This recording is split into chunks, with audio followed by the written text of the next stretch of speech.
헤세드 이네라는 제목으로 말씀을 전하고자 합니다. 주여 이 3장에 기록된 이 말씀의 깊은 뜻을 가르쳐 주옵시고 우리도 주의 헤세드를 닮아서 인애가 넘치는 우리가 되게 하여 주시옵소서. 예수님 이름으로 기도합니다. 아멘. 룻기 3장을 통해서 헤세드, 인애, 우리나라 말로 하면 인애라는 제목으로 말씀을 전하겠습니다.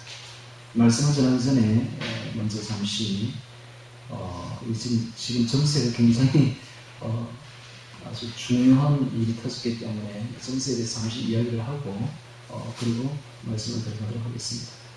먼저 시편 83편을 찾아보도록 하겠습니다. 시편 83편입니다.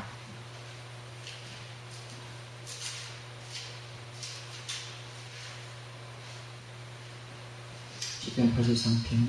제가 뉴스 보지 마라 이렇게 이야기를 하지만은 여러분 중요한 뉴스는 봐야 되죠. 왜냐하면 성경이 이루어지는 게 바로 뉴스입니다. 우리는 지금 성경이 이루어지는 역사적인 지금 시점에 딱 서 있기 때문에 참 놀라운 시대에 우리가 서 있습니다. 그래서 시편 83편이 예언이 되어 있는데요. 이 예언이 지금 이루어지고 있는 것 같아요. 확실치는 모르는데 일이 되어봐야 이제 알겠는데 우리가 지금 주의해야 될 것이 바로 이스라엘입니다. 이스라엘은 하나님의 시대입니다. 그래서 이스라엘에 무슨 일이 터지는가를 아주 주의 깊게 봐야 돼요. 다른 거는 뭐 주의 깊게 안 봐도 돼요. 그런데 이스라엘만큼은 주의 깊게 봐야 된다. 저게 무슨 일이 터지면은 보통 사건들이 아니다. 저게 바로 하나님의 오시는 발자국 소리가 바로 저기서 들리는 겁니다. 그래서 시편 83편 한번 보십시오. 1절에 보면 하나님이여 침묵치 마소서, 하나님이여 잠잠치 말고 고요치 마소서. 대저주의 원수가 권하하며 주를 하나는 자가 머리를 들었나이다. 저희가 주의 백성을 치려하여 간계를 꾀하며 주의 숨긴 자를 치려고 서로 원언하여 말하기를 가서 저희를 끊어 다시 나라가 되지 못하게 하여 이스라엘의 이름으로 다시는 기억되지 못하게 하자 하나이다. 저희가 일심으로 원언하고 주를 대적하여 서로 언약하니 곧 에돔의 장막과 이스마엘인과 모압과 하갈인이며 그발과 암몬과 알렙인이며 블레셋과 두로 금인이요 아수르도 저희와 연합하여 롯 자손의 도움이 되었나이다. 셀라. 주는 미디안인에게 행한 것 같이 기손 시내에서 시스라와 야빈에게 행한 것 같이 저희에게도 행하소서. 그들은 엔도에서 패망하여 땅에 구름이 되었나이다. 저희 귀인으로 오렐과 수액같이 같게 하시며 저희 모든 방백으로 세바와 살문나 같게 하소서. 저희가 말하기를 우리가 하나님의 목장을 우리의 소유로 취하자 하였나이다. 나의 하나님이여 저희가 굴러가는 건물 같게 하시며 바람에 날리는 초계 같게 하소서. 살림할 사람은 불과 산에 붙는 하염같이 주의 강풍으로 저희를 쫓으시며 주의 폭풍으로 저희를 두렵게 하소서. 여호와여 수치로 저희 얼굴에 가득하게 하사 저희로 주의 이름을 찾게 하소서. 저희로 수치를 당하여 영원히 놀라게 하시며 낭패와 멸망을 당케 하사 여호와라 이름하시는 주만 온 세계의 지존자로 알게 하소서. 알고 된 바로 이 전쟁이 터진 겁니다. 지금. 그래서 이제 이 전쟁이 어떻게 터졌는가를 이렇게 자세히 보면 1973년 그때 그 7월 15일 대속죄일에 키프라는 그 전쟁이 터졌죠. 이렇게 잘 모르겠는데 하여튼 그때 전쟁이 터졌어요. 이스라엘에. 그래서 그 전쟁으로 인해서 이스라엘이 바로 멸망할 뻔했어요. 멸망할 뻔. 예. 그런데 그 전쟁에서 기적적으로 살아났습니다. 이스라엘이. 미국이 엄청난 물자를 도와줘가지고 기적적으로 살아났는데 그때가 바로 희년이었어요. 희년. 그래서 이스라엘 원력으로 보면 7월 15일이죠. 그런데 지금 딱 50년 지난 지금 2023년 지금 초막절 마지막 성회날 바로 이 사건이 이스라엘에 지금 터진 것입니다. 너무 놀랍지 않습니까, 여러분? 그래서 이게 보통 사건이 아니에요. 이게 그냥 일어나는 그냥 테러 사건이 아니라 이 말이에요. 이게 하나님의 입장에서 볼 때는 이것은 필연적으로 일어나야 될 그런 사건입니다. 이게 왜 똑같이 희년에 일어나느냐. 똑같이 또 7월에, 그때는 대속죄일에, 지금은 초막절 대승의 날에 그 사건이 터지느냐, 이 말입니다. 그래서 이 사건이 이제 점점 격화되고 있는데, 이것은 테러 사건 정도가 아니라, 진압 사건 정도가 아니라 전쟁입니다, 바로 전쟁. 그래서 이스라엘의 전 병력이 지금 다 지금 하마스 쪽으로 지금 집결되고 있습니다.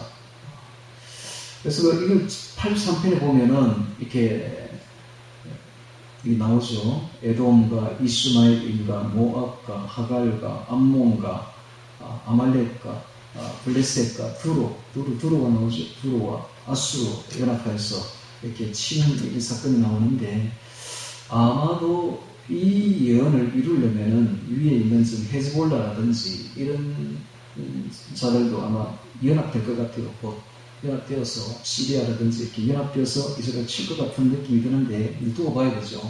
아직은 연합되진 않았습니다. 그래서 이스라엘이 이제 오늘 정도에 아마 이제 그 지상군이 들어갈 것 같은데, 들어가서 아마 괴멸을 시키면 위에 있는 헤즈볼라가 가담하지 않겠는가 싶습니다. 그 헤즈볼라가 바로 두로입니다. 여기 이제 두로 나오죠? 네, 두로 지역이 있죠. 이게 레바논 지역입니다. 자, 이래서 이 사건은 결론이 어떻게 되는가? 결론은 이스라엘 완성으로 끝납니다. 이 사건으로 인해서 그 주변 나라들이 이스라엘을 아주 두려워합니다. 그래서 완전히 그 주변 지역에서 이스라엘이 아주 대국이 되어버리는 것이죠. 자, 그러면 그게 끝이 아니요. 그게 끝이 아닌 거. 조금 있으면 이제 에스겔에서 37장에 나오는 전쟁이 또 일어납니다. 이스라엘에서. 자, 그 전쟁이 일어나고 난 뒤에 7년 이제 환란이 이제 시작되는데, 그래서 이제 우리가 이게 잘 봐야 된다 이겁니다. 이런 전쟁들이, 이스라엘에서 일어나는 전쟁들이 굉장히 중요하다. 주님 오시는 발걸음이다 생각하고서 이 뉴스를 이제부터는 주의 깊게 봐야 됩니다. 주의 깊게 봐서 어떤 일이 벌어지는가를 잘 보고 주님 오시는 발자국 소리를 잘 들으시고 대비를 해야 됩니다. 그래서 마지막 때가 다 돼가는구나. 주님이 하신 말씀대로 지금 역사가 진행되어 가고 있구나. 그러므로 우리는 주님이 재림하실 줄 분명히 알고 주님의 재림을 우리가 준비를 해야 되는 그런 시점에 서 있다는 사실입니다. 자, 놀랍죠? 제 이야기 들으니까. 어떻게 똑같이 희년에 이 사건이 터지며, 그것도 7월달에, 히브리역으로 7월달이죠. 우리나라로 10월이죠. 7월에도 또 이스라엘의 대축제일인 초막절 마지막 성행날에 그런 일이 터지느냐 이 말입니다. 50년 전에 있었던 그 사건과 똑같은 일이 오늘 터졌다는 것은 이건 보통 사건이 아니라는 거죠. 영적으로 볼 때. 자, 이제 그런 의미를 이제 가지고 3장의 헤세드라는 제목으로 3장의 또 룻기 3장을 보도록 하겠습니다. 자, 1절에 봅니다. 룻의 시모 나오미가 그에게 이르되 내 딸아 내가 너를 위하여 안식할 곳을 구하여 너를 복되게 하여야 하지 않겠느냐. 이 룻의 시모인 시어머니 나오미가 룻에게 하는 말을 보십시오. 내 딸아라고 말하면서 내가 너를 위하여 안식할 곳을 구하여 너로 복되게 하여야 하지 않겠느냐. 정말 시어머니가 할 말이 아니죠. 이건 딸에게 하는 어머니의 말이죠. 그래서 이토록 이 나오미가 룻을 사랑합니다. 참 놀라운, 정말 아름다운 그런 모습을 우리가 볼 수가 있죠. 어떤 시어머니도 며느리한테 이렇게 살뜰하게 하진 않죠. 그런데 마치 딸에게 하듯이 시어머니 나오미는 자신을 생각지 아니하고 오직 룻을 생각하여서 너를 위하여 안식할 곳을 구하여 너를 복되게 하려 하지 않겠다. 왜냐하면 당시에 여인들은 직업을 가질 수가 없었고 가부로 들어서 하면은 굶어 죽습니다. 거의. 그러니까는 결혼을 해야 돼요. 여자는 그 당시에 재혼을 해서 그 안식할 곳을 좋은 신랑을 만나서 복된 인생이 되게 해야 되지 않겠느냐라고 이야기를 합니다. 자, 이것을 보면은 룻이 시집가면 이제 보아스 시어머니 나오미를 공양할 사람이 없기 때문에 나오미를 봤을 때 굉장히 불행한 일이죠. 룻이 시집가면. 그럼에도 불구하고 자신의 불행을 생각지 않고 오직 룻의 행복만을 생각하고 있는 이 시어머니의 모습을 보십시오. 얼마나 사랑이 많습니까? 자, 2절에 보겠습니다. 내가 함께 하던 시녀들을 둔 보아스는 우리의 친족이 아니냐. 보아스가 나오고 있습니다. 친족이라고 말합니다. 이 보아스는 나오미의 남편 엘리멜렉의 동생뻘쯤 됩니다. 그래서 이제 가까운 친족은 아니고 조금 먼 친족이죠. 사촌 정도 뭐 이렇게 되겠죠. 근데 이 보아스는 누구냐 하면은 바로 그의 어머니가 라합입니다. 라합. 기생 라합이죠. 기생. 우리나라 말로 이제 완역을 해서 기생이지 사실 창녀입니다. 창녀 라합이에요. 자, 하나님 이런 창녀도 들었었어서 살몬과 결혼하게 해서 거기서 태어난 사람이 바로 보아스입니다. 그러니까 보아스는 어떻게 보면 자기 어머니가 이방 여자예요. 그것도 천하기 천한 기생 창녀입니다. 창녀. 그래서 여기서 태어났기 때문에 어떻게 보면 이 보아스가 상당히 열린 마음을 가지고 있었다고 해도 과언이 아니죠. 그래서 순수 이스라엘이 아니라 자기 어머니가 바로 뭐 이방 여자, 어떤 창녀니까. 그래서 이 룻이 이방 여자이지만 룻을 향한 마음이 어느 정도 오픈되어 있었다고 볼 수도 있습니다. 그래서 시녀들을 둔 보아스는 우리의 친족이 아니냐. 그가 오늘 밤에 타작마당에서 보리를 까불리라. 그런 정도는 목욕하고 기름을 바르고 업을 입고 타작마당에 내려가서 그 사람이 먹고 마시기를 다 하기까지 그에게 보이지 말고 그가 누울 때에 너는 그 눕는 곳을 알았다가 들어가서 그 발치 이불을 들고 거기 누우라. 그가 너의 할 일을 너에게 구하리라. 당시에 이제 그 풍습이 보리를 타작하면은 큰 잔치를 베풀고 보통 주인이 그 모습가리 옆에 밤에 이제 지키고 있다가 이제 누워 자는 법이라고 합니다. 그때에 너는 거기 가서 그 발치 위에 누우라고 그것도 이제 목욕을 하고 기름을 바르고 의복을 잘 입고 가서 그 밑에 발치에 누우라고 말합니다. 이것은 어떤 의미에서 보면 굉장히 부끄러운 일입니다. 부끄러운 일이고 또 그 다음에 하기 싫은 일이죠. 어찌 보면 자신으로 볼 때는 이것은 이스라엘의 이제 풍습인데 이것은 어찌 보면 욕정을 채우는 그런 일은 아니고요, 절대로. 왜 이렇게 나오니까 이런 일을 하느냐 하면은 당시 이제 이스라엘의 풍습을 잘 알아야 되는데 당시 이스라엘 풍습에는 수혼제도라 하는 계대 혼인법이 있었습니다. 즉 형이 죽으면 자식 없이 죽으면 그 동생이 그 형수를 아내를 맞아 들어가지고 그 형수에게 아이를 낳아줘요. 그럼 그 아이는 자기 아이가 아니라 형의 아이가 되는 것입니다. 그럼 이 동생은 그럼 결혼을 할 수 없냐? 아니, 다 결혼할 수 있어요. 다른 여자하고 결혼해가지고 사는데 다만 형수에게 애를 낳아준다 이 말이에요. 그러면 그 형수는 그 아이를 자기 아이로, 저 형의 아이로 입적을 시킵니다. 이게 바로 계대 혼인법입니다. 또한 또 다른 또 법이 있었는데 고엘 제도라는 법이 있었어요. 고엘 제도. 이것은 기업을 무르는 자, 기업 무르기 이런 뜻입니다. 기업은 이제 가난해서 자기 땅이 다른 사람에게 팔려버리면 흰년이 되면 지금 이제 올해가 흰년입니다. 흰년이 되면 그 땅이 다 자기에게 돌아옵니다. 다 빚이 이제 다 갚아져서 하나님 그런 아름다운 제도를 주셨어요. 그래서 그 땅들이 다 우리한테로 자기 그 본 소유자한테 돌아옵니다. 그런데 돌아오기 전에 50년이라는 그 기간이 있기 때문에 너무 멀기 때문에 친족이 대신 그 기업을 물어줄 수 있어요. 돈을 주고 그 기업을, 토지를 이렇게 찾아줄 수 있는 거예요. 제도가 있는 거예요. 이게 바로 고엘 제도입니다. 고엘 제도. 이렇게 부자가 가난한 친족에게 베푸는 것이죠. 그러면 그 부자는 굉장히 큰 손해를 봅니다. 자기 손해를 봐가면서까지, 손해를 보면서까지 이런 일을 하는 게 있는데 이게 바로 고엘 제도, 구속자라는 뜻입니다. 구속자. 그래서 오늘날 말로 하면은 노블레스 오블리주 정도 되죠. 부자들이 가난한 자에게 베풀어주는 이런 제도가 있었는데 지금 이걸 이야기하고 있는 거죠. 시어머니가. 그래 그 당시에 계대 혼인법이 이제 고엘 제도하고 막 섞여가지고 기업 물어줄 정도만 하는 것이 아니라 가업까지, 그 가게까지 이어주는 그런 일을 고엘, 구속자들이 했다고 합니다. 그러니까 그거를 지금 이야기를 하고 있는 거예요.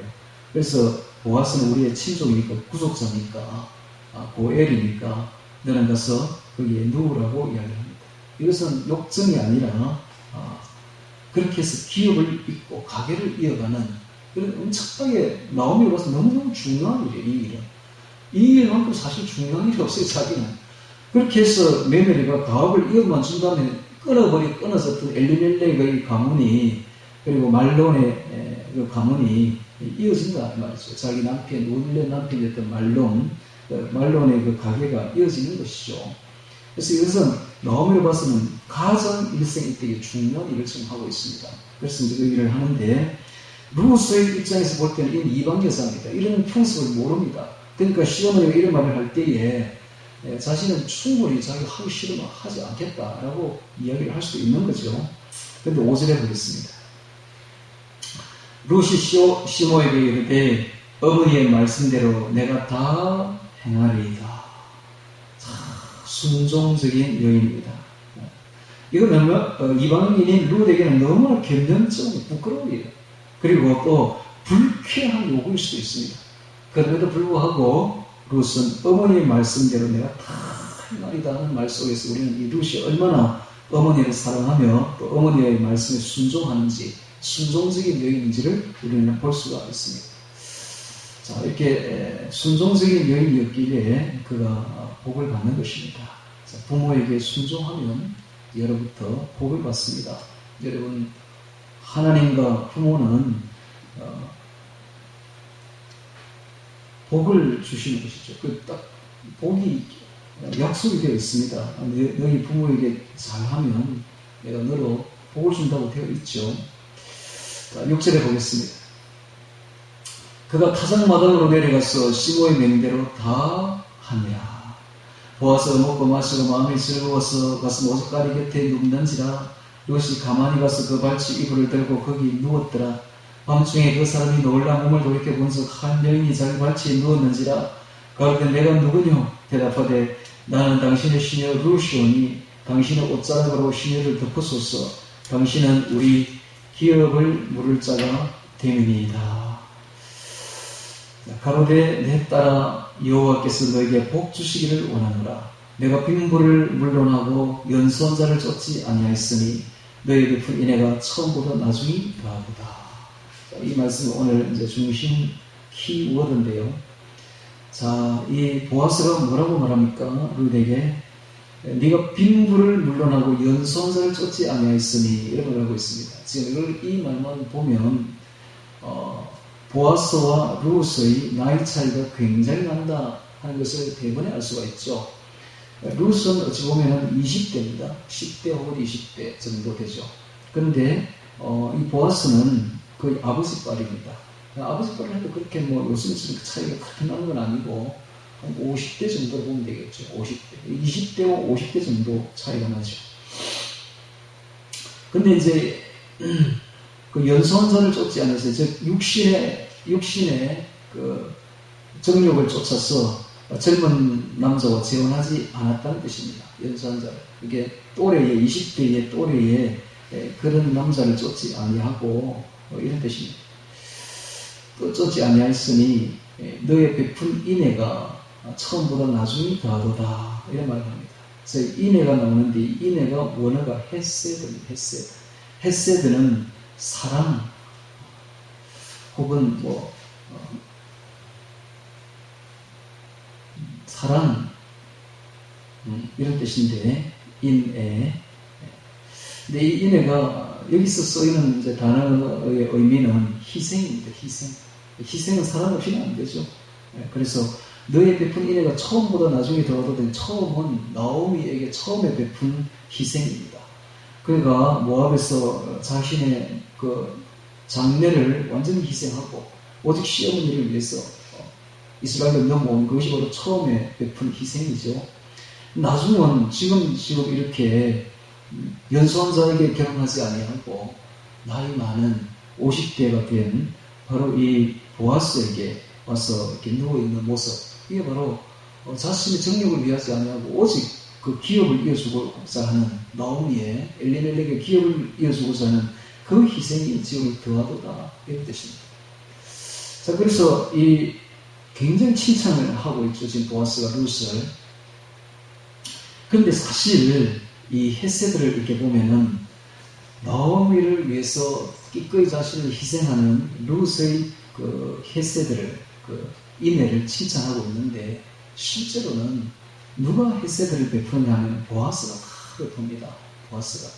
보아스가 룻에게 처음에 보면 일부러 곡식을 떨어뜨려 주지를 않나, 죽음에서 뽑아버려서 죽기를 하지를 않나, 그 다음에 종들에게, 소년들에게 절대로 룻을 건드리지 말라 해서 룻을 보호를 하지를 않나, 뿐만 아니라 룻을 불러가지고 함께 식사까지 했습니다. 식사까지를 하지 않나. 자, 이렇게 해서 모든 것을 보면은 보아스가 사실은 헤세드를, 희생을 베풀고 있는 것이죠. 그리고 가장 큰 희생은 이제 좀 있으면 나옵니다. 사장에 나옵니다만은 구속자가 되어주는 겁니다. 즉 기업을 물려주는 것이죠. 기업 물는 자가 되는 것입니다. 이 기업 물을 자가 이제 여기에 룻기만 해도 20분이나 나옵니다. 기업 물을 자. 이 기업 물을 자가 굉장히 중요하다는 것이죠. 이 책의 주제가 됩니다. 기업 물을 자가. 이게 바로 고엘, 구속자, 구속 제도를 이야기하는데, 이 고엘이 되려면 지난번에 제가 이야기를 했지만 세 가지 조건이 있습니다. 첫째는 친족이어야 됩니다. 건족이어야 되죠. 두 번째는 능력이 있어야 되고, 세 번째는 원해야 됩니다. 우리 주 예수님은 이 세 가지 조건을 다 가지고 있습니다. 첫째, 우리와 같은 똑같은 사람입니다.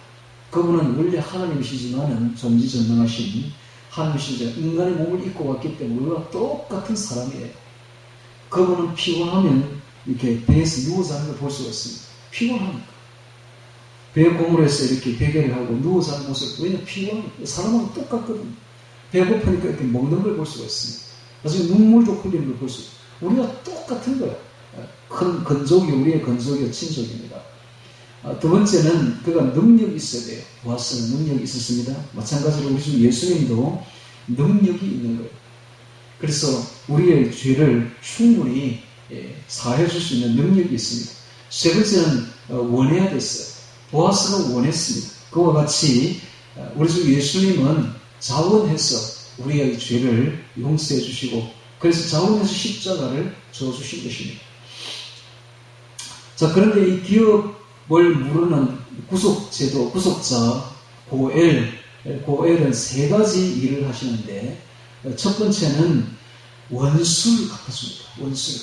그래서 원수가 피의 보복을 해주는 것이 바로 고엘이죠. 그래서 누가 살인을 했으면 그 살인자를 쫓아가서 그 살인자를 죽입니다. 피의 보복이죠. 그래서 이거는 건족이 하는 것이죠. 친족이 하는 것이죠. 근데 우리 주 예수님께서 그렇게 하셨습니다. 예수님은 이 마귀가 바로 우리의 원수 아닙니까? 죄를 일으키는 이 마귀. 그래서 죄의 종로로 타고 있는 우리를 불쌍히 여기사 오셔서 마귀를 쳐 부순 것입니다. 십자가로서 뱀의 머리를 깨뜨린 것이죠. 그래서 우리를 거기서 죄에서 해방시켜 주신 분이 바로 예수님이십니다. 두 번째 고엘이 하는 것은, 구속자가 하는 것은 끊어진 계대를 이어주는 일이었습니다. 그래서 보아스가 끊어진 엘레빌레의 그 계대를 이어주었듯이 예수님께서 오셔서 이 계대를 이어준다는 것은 생명을 이어준다 이 말입니다. 생명. 그래서 우리 죽을 생명을 영원히 이어주십니다. 영원한 생명으로 이어주시는 분이 바로 예수님이시죠. 그 다음에 세 번째는 재산을, 그 기업을, 토지를 대신 찾아줍니다. 오늘 예수님께서도, 우리의 보아스 대신 예수님께서도 오셔서 우리의 토지를, 우리의 땅을, 그 땅이 바로 천국이죠. 천국. 저 천국을 우리에게 기업으로 상속시켜 주시는 것입니다. 우리에게 주시는 것입니다. 자, 이런 과정 속에서 그럼 자신은 막대한 손해를 봐야 됩니다. 왜냐하면 그렇게 하려면 자신의 이 돈이 나가는 거예요. 기업을 사주려면 자신의 돈이 다 나가야 되죠. 막대한 손해를 봅니다. 그럼에도 불구하고 사랑이 있기 때문에 사랑으로 그걸 다 감수하고 그것을 다 해주시는 것입니다. 예수님이 바로 그런 분입니다. 예수님은 자신이 엄청난 손해를 봅니다. 자신이 죽어야 되고 십자가에 엄청난 손해를 보죠. 그럼에도 불구하고 그걸 다 기꺼이 해주시는 것은 우리를 향한 엄청난 사랑이야. 한량없는 정말 셀 수 없는 그 사랑이 있기 때문에 그런 것을 해주시는 것입니다. 그러니까 진짜 헤세드는 바로 예수님이 가지고 있는 것이죠. 룻의 헤세드도 크지만 룻의 헤세드는 이 보아스의 헤세드에 비하면 아무것도 아니에요. 사실은 보아스가 다 했어야 되는, 아까 제가 말한 사랑의 희생입니다. 희생을 다 치루어 주시는 것이죠.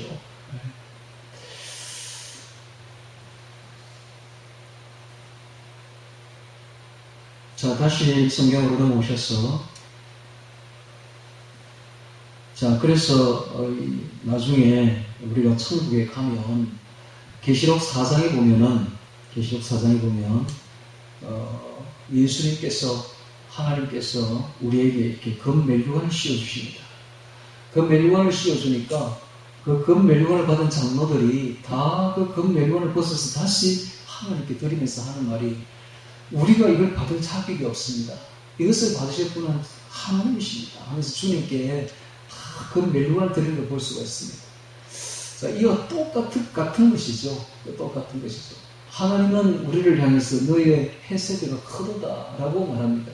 보아스가 룰에게 말하듯이 우리에게 인애가 크다고 하면서 너의 사랑의 희생이 크다 하면서 금멜류관을 씌워주시는데, 우리는 그 금멜류관을 다 벗어가지고 다시 예수님께 드리면서 하는 말이, 이 멜류관을 받을 분은 주님밖에 없습니다. 우리가 어떻게 받습니까? 모든 헤세드는 주님이 베푸셨습니다. 진정한 희생은, 사랑의 희생은 주님이 하셨습니다 하고 돌려드리는 걸 볼 수가 있듯이 똑같습니다. 그럼에도 불구하고 이 보아스는 룻에게 뭐라고 말합니까? 너의 헤세드가 크도다. 처음보다 나중이 더 크도다. 이렇게 칭찬하고 있습니다. 마찬가지로 주님도 우리가 조금만 잘해도, 주님을 향해서 희생해도 그와 같이 똑같이 말합니다. 너의 헤세드가, 너의 사랑의 희생이 처음보다 나중이 크도다 하면서 우리에게 금멜류관을 씌워주시는 주님이신 줄 믿습니다. 자, 11절에 보겠습니다. 너의 베푼 인애가 처음보다 나중이 더하도다. 11절에 내 딸아 두려워 말라. 내가 내 말대로 너에게 다 행하리라. 이게 뭡니까? 사랑입니다. 사랑하니까 네 말대로 내가 다 행할 것이다 라고 말하는 것이죠. 이만큼 보아스가 룻을 사랑합니다. 왜 사랑합니까? 그 뒤에 나옵니다. 내가 현숙한 여자인 줄 나의 성읍 백성이 다 아느니라. 보아스가 룻을 사랑하는 이유는 현숙하기 때문에 사랑하는 거예요. 현숙하기 때문에. 그래서 보아스가 이 사랑이 많은, 인애가 처음에는 인애가 많기 때문에 사랑했습니다. 사랑이 많기 때문에, 사랑의 희생이 많아서 사랑했어요. 두 번째는 현숙해서 사랑했습니다. 현숙하다는 건 어진 현자 맑을 숙입니다. 그래서 어지르고 맑기 때문에, 맑다는 것은 정숙하다는 뜻입니다. 정숙하다는 것은 자기를 잘 지켜서 깨끗하게 지켜서 맑게, 이렇게 성결하게 깨끗하게 생활하는 것이 바로 현숙이죠. 어지르고 맑은 여자이기 때문에, 정숙한 여자이기 때문에 내가 더 사랑한다는 것입니다. 자, 이것은 전부 다 내면적인 덕을 이야기를 하는 것입니다. 사랑이 많고 또 정숙하고 현숙하다는 것은 내면적인 덕이죠. 그래서 외모를 보지 않습니다. 마찬가지로 하나님도 오늘날 우리를 외모를 보지 않습니다. 사무엘상 16장 7절 보면 나의 보는 것은 사람과 같지 아니하니 사람은 외모를 보거니와 나 여호와는 중심을 보느니라 라고 말합니다. 이 착한 마음과 깊은 사랑, 현숙함, 이런 것이 바로 하나님의 마음을 끈다는 것입니다. 여러분, 하나님은 우리의 외모를 보면, 외모에는 뭐가 있습니까? 이 생긴 모습도 외모지만은 가진 재산도 외모입니다. 또 학력도 외모죠. 또 지위도, 사회적인 위치도 외모가 됩니다. 하나님은 이런 거 보지 않는다는 거예요. 오직 우리의 마음을 본다는 겁니다. 우리의 마음을, 그 헤세드를, 희생하는 그 사랑을, 그리고 현숙함을, 우리의 정숙함, 깨끗함을 보겠다는 것입니다. 실제로 그 여성들의 가장 중요한 덕은 얼굴이 아닙니다. 여러분 얼굴 못생긴 거는 그건 성형하면 간단히 해결돼요. 그런데 이 마음은, 사람의 내면은 절대 바뀌지 않습니다. 이 세살에 형성된 마음은요, 이건 8이 가도 이건 바뀌지 않습니다. 딱 그 모습 그대로 갑니다. 그러니까는 내면이 더 중요해요. 제가 이번에 그 어떤 여자를 보니까 베트남 여자인데 이 뻐드렁니 앞에 이빨이 툭 튀어나왔대요. 이 처녀가 돼도 뻐덩이가 되니까 어떻게 외모가 너무 그러니까 나갈 수가 없었어요.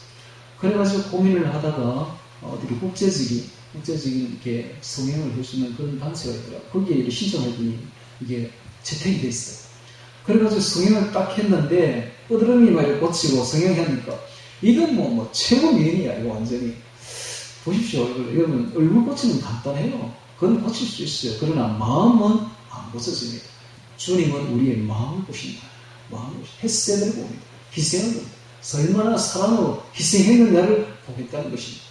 나중에 우리가 천국에 가서 주님 앞에 딱 서게 되면 바로 이걸 봅니다. 너는 얼마나 이웃을 위해서, 다른 사람을 위해서 햇색을 베풀었는가, 사랑의 희생을 베풀었는가, 이걸 본다는 것입니다.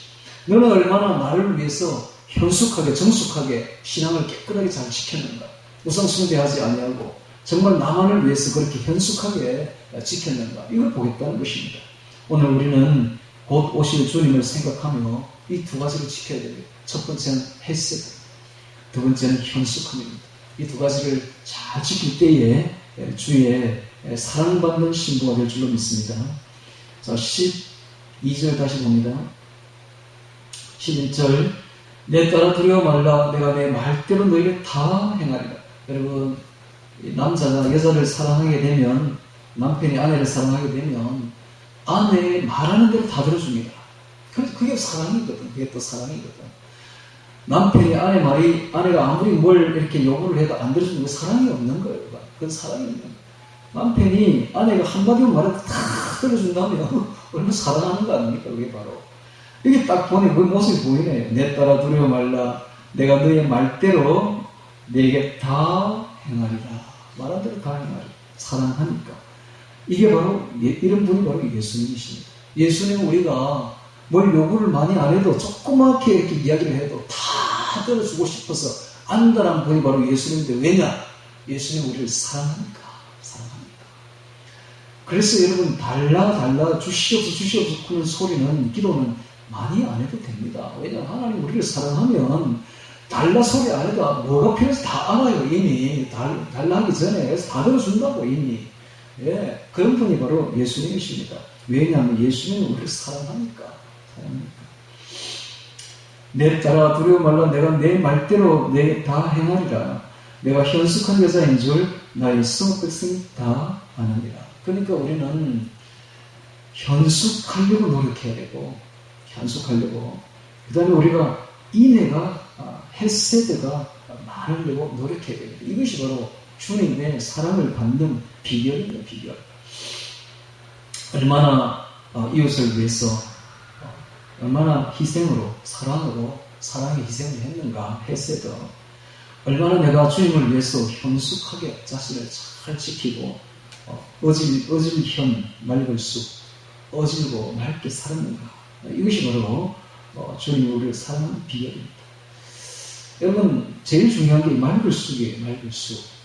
우상숭배하면 끝납니다. 그냥. 그래서 다른 건 몰라도 이건 기본이야. 이건 부부 생활에 있어서 가장 기본 되는 게 바람 피우면 안 돼. 바람 피우면. 다른데 눈을 돌리면 안 돼. 오직 남편만 바라봐야 됩니다. 오직 그럴 때에 그 위에 이제 사랑이 서는 것이지, 다른 거 아무리 잘해도 요거 하나 딱 잘못돼 버리면 끝나버립니다. 그래서 부부 생활에 있어서 가장 중요한 것은 오직 남편만 보고, 오직 아내만 보고 살아야지, 다른데 자꾸 눈을 돌리고 이게 엄난해지면 이게 끝난다. 이 사랑이 끝나버린다. 이걸 알아야 됩니다. 오늘 우리 예수님을 우리가 사랑한다면 다른데 우상 숭배하지 말아야 됩니다. 오직 주님만 바라봐야 됩니다. 예. 자, 12절에 보겠습니다. 참으로 나는 내 기업을 물을 자가 나보다 더 가까운 친족이 있으니 이 밤에 여기서 머무르라. 아침에 그가 기업 물을 자의 책임을 너에게 하려 하면 좋겠으나 그가 그 기업 물을 자의 책임을 행할 것입니다. 만일 그가 기업 물을 자의 책임을 너에게 이행코자 아니하면 여호와의 사심으로 맹세하노니 내가 기업 물을 자의 책임을 너에게 행하리라. 아침까지 놀지니라. 그러니까 보아스보다 더 가까운 친족이 있다는 것입니다.